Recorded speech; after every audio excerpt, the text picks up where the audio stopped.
left on the 15th, and she could secure passage to the ranch where she'd been hired as a seamstress. But the storm that had trapped her in Dodge City for 2 days had cost her dearly. Now, according to the station master, who barely looked up from his ledger, the coach had departed yesterday morning. "The next one ain't for another month," he'd said, spitting tobacco juice into a brass spittoon. "Boss man figured you wasn't coming after that storm blew through." The October wind cut through her traveling cloak like a blade. Eliza pulled it tighter, though it did little good. At nearly 6 feet tall, she'd never found a cloak that properly covered her frame. Just another reminder of all the ways she didn't fit. "Is there another way to reach the double bar?" she asked, though she suspected the answer. "Not unless you got your own horse and know the trail. It's 40 miles through rough country." The station master finally looked at her then, his eyes traveling up her height with a familiar mix of surprise and disapproval she'd known all her life. "Though I reckon a woman traveling alone wouldn't make it past Coyote Ridge." Eliza bit back her response. She'd traveled alone from Kansas, hadn't she? But arguing with narrow-minded men had never gotten her anywhere. Instead, she picked up her case and turned toward the town's main street. Dustwater was smaller than she'd expected, a collection of weather-beaten buildings huddled against the endless prairie. The Mercantile, a saloon, a church with a crooked steeple, and what appeared to be a boarding house. At least she could find lodging for the night, while she figured out her next move. The boarding house proprietor, a pinch-faced woman named Mrs. Caldwell, took one look at Eliza and shook her head. "I don't rent rooms to unaccompanied women," she said, though her tone suggested the real issue was Eliza's unconventional height and the practical traveling dress she wore instead of frills and bustles. "I'm a seamstress," Eliza said. "I have employment waiting at the Double Bar Ranch. I simply need—" "Rules are rules," Mrs. Caldwell interrupted. "Try the saloon." Sometimes Big Pete lets folks sleep in his storeroom. The saloon was no better. Big Pete, who ironically stood a full head shorter than Eliza, laughed at the suggestion. "Storeroom's full of grain sacks, and even if it weren't, I ain't running no charity house for wayward women." Wayward, as if seeking honest work made her fallen. The sun was sinking now, painting the sky the color of blood and ash. The temperature dropped fast. Eliza had spent nights outdoors before during her journey, but never in weather this cold, and her thin cloak would be useless against a prairie night in late October. She made her way to the small eatery attached to the general store, hoping at least for a hot meal while she considered her options. The warmth from the pot-bellied stove hit her as soon as she entered, and she had to resist the urge to simply stand there and soak it in. The eatery was nearly empty. Just a few townsfolk finishing supper and one man sitting alone at a corner table. He was older, perhaps in his 40s, with silver threading through dark hair that needed cutting. His clothes marked him as a working man, but there was something in the way he held himself, a careful stillness, that made her think he'd seen more of life than most. Eliza took a table near the stove and ordered stew and coffee. When the food arrived, she ate slowly, partly to savor the warmth and partly because she had nowhere else to go when the meal ended. "Miss." She looked up to find the proprietor's daughter beside her, wringing her hands. "Pa says we're closing soon. He said to tell you you can't stay here all night." Of course he did. Eliza reached for her purse, her mind racing through desperate options. The church would be locked, a barn would be trespassing, and she would likely freeze. "Where will you go?" Quote. The voice was low and gravelly. The man from the corner table had risen and stood a respectful distance away. Up close, she could see his face was weathered by sun and wind, with lines that spoke of both laughter and sorrow. "I don't know," Eliza admitted. There seemed no point in pretending otherwise. He studied her for a long moment, gray eyes the color of winter clouds. "You're the seamstress meant for the Double Bar," he said. "I was. It seems I'm a day too late." "Tom Harlan don't wait for nobody, storm or no storm." He paused, weighing something. "It's getting cold. Too cold to be wandering the streets." "I'll manage," Eliza said. A ghost of a smile crossed his face. "I expect you would, but there's no need." He turned toward the door, then stopped and looked back. "You coming?" She should have been afraid. A strange man in a strange town. But something in his manner made her trust him, or perhaps she simply had no other choice. He led her to a small cabin at the edge of Dustwater. Inside it was warm and clean, though sparse. A quilt folded neatly on a chair, curtains at the windows that suggested he hadn't always been alone. Eliza stood uncertainly while he added wood to the fire. When he straightened, he gestured to a long bench against the wall, padded with a buffalo hide and covered with blankets. "Where can I sleep tonight?" she asked. He walked to the bench and pulled back the top blanket, revealing clean bedding. His hand rested there gently. "Right here," he said. Not his bed. Just a safe place by a warm fire. "I'm Isaiah Dune," he said. "You can stay tonight. Tomorrow we'll figure out the rest."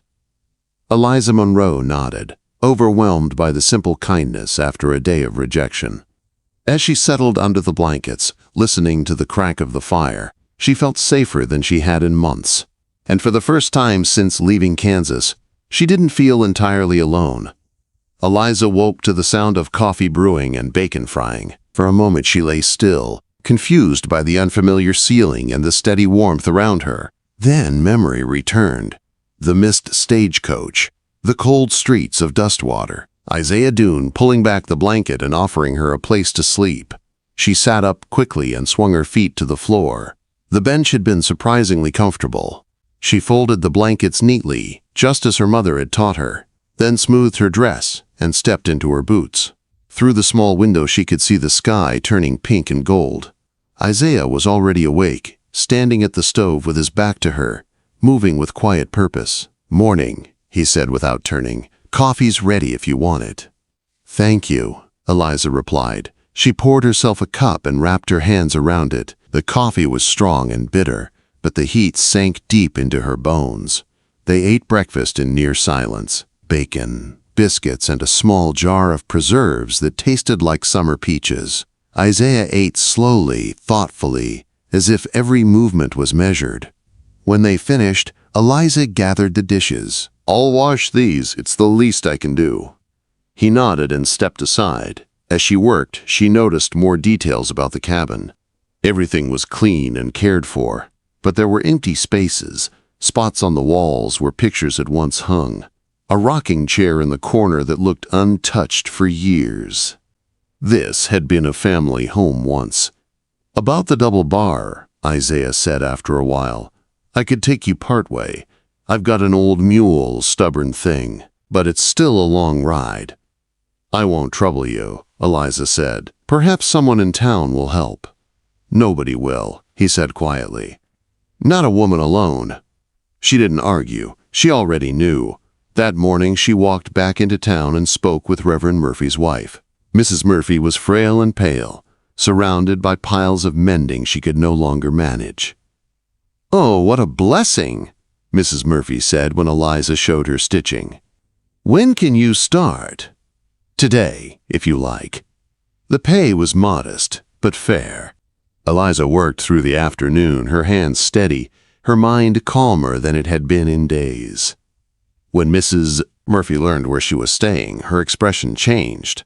"Isaiah Dune," she said softly. "You must be careful, dear." "Why?" Eliza asked. Mrs. Murphy hesitated, then lowered her voice.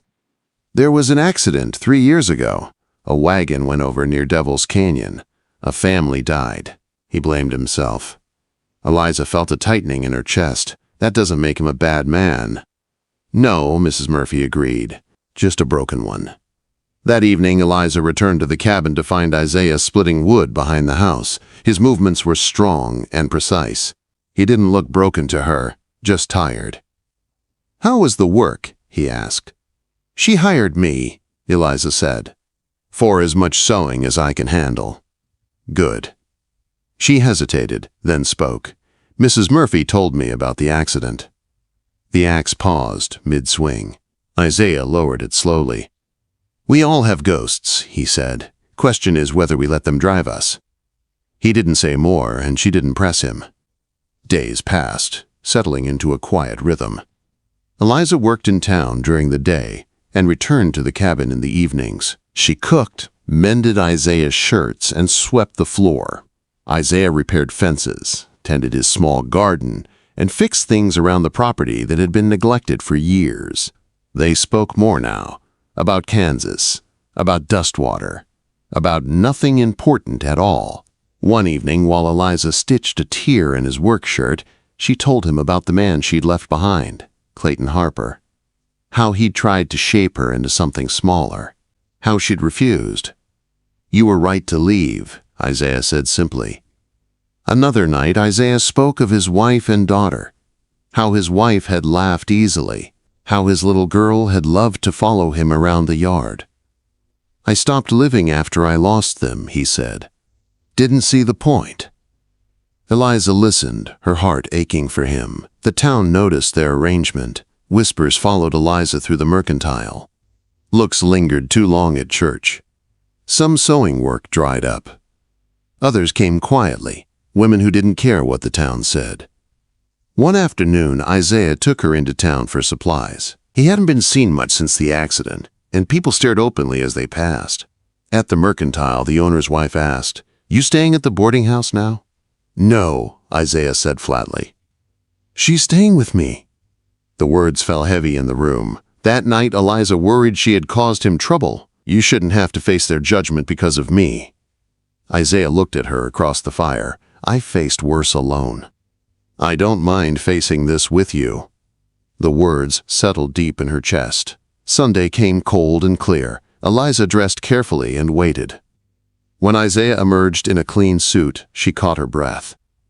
"You look nice," she said. "So do you." They walked to church together. Heads turned, whispers followed. But Isaiah offered his arm, and Eliza took it. Inside the church, they sat in the back. During the final hymn, Isaiah stood stiff and silent, memories pressing in. Eliza shifted closer, her shoulder brushing his. He leaned into the contact without looking at her. After the service, they left quickly. Outside, Isaiah let out a slow breath. "That wasn't easy," Eliza said. "No," he replied, "but it was necessary." That night, sitting by the fire, Isaiah spoke again. "You can stay as long as you need. Winter's coming. No sense rushing." Eliza met his eyes. "Thank you." Neither of them said what was growing between them, but both felt it. Something quiet and steady. Something that felt like the beginning of home. Winter came hard and fast to Dustwater. Snow buried the prairie and turned the town into a place of white silence and whispered judgment. Eliza's sewing work slowed, but it never stopped completely. Enough people still came quietly, grateful for her skill even if they didn't defend her openly. Life in the cabin deepened into something steady and sure. Isaiah built an extra bed frame so she no longer slept on the bench. Eliza cooked fuller meals. They planned spring repairs that might never come. Neither said the word marriage, but it lived in the space between them. Then Clayton Harper arrived. Eliza saw him first at the winter festival, standing too well-dressed among dust-worn people. His smile was sharp and familiar. He found her on the dance floor and spoke loudly enough for others to hear, accusing her of lies and manipulation.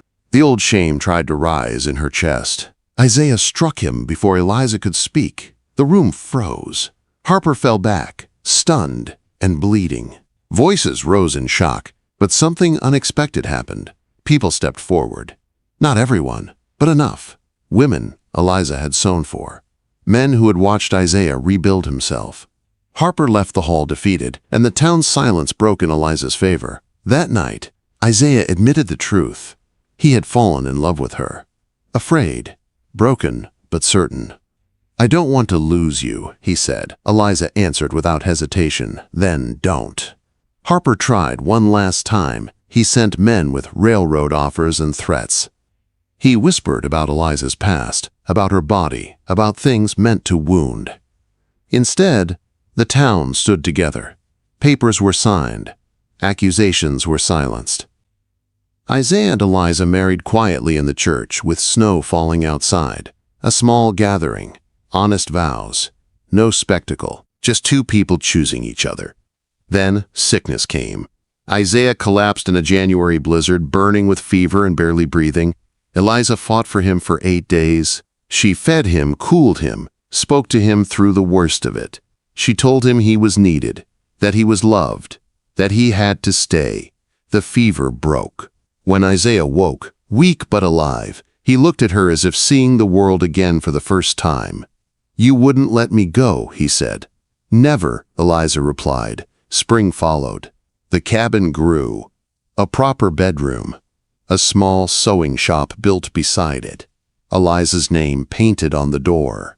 Isaiah worked again, carefully, choosing life this time instead of punishment.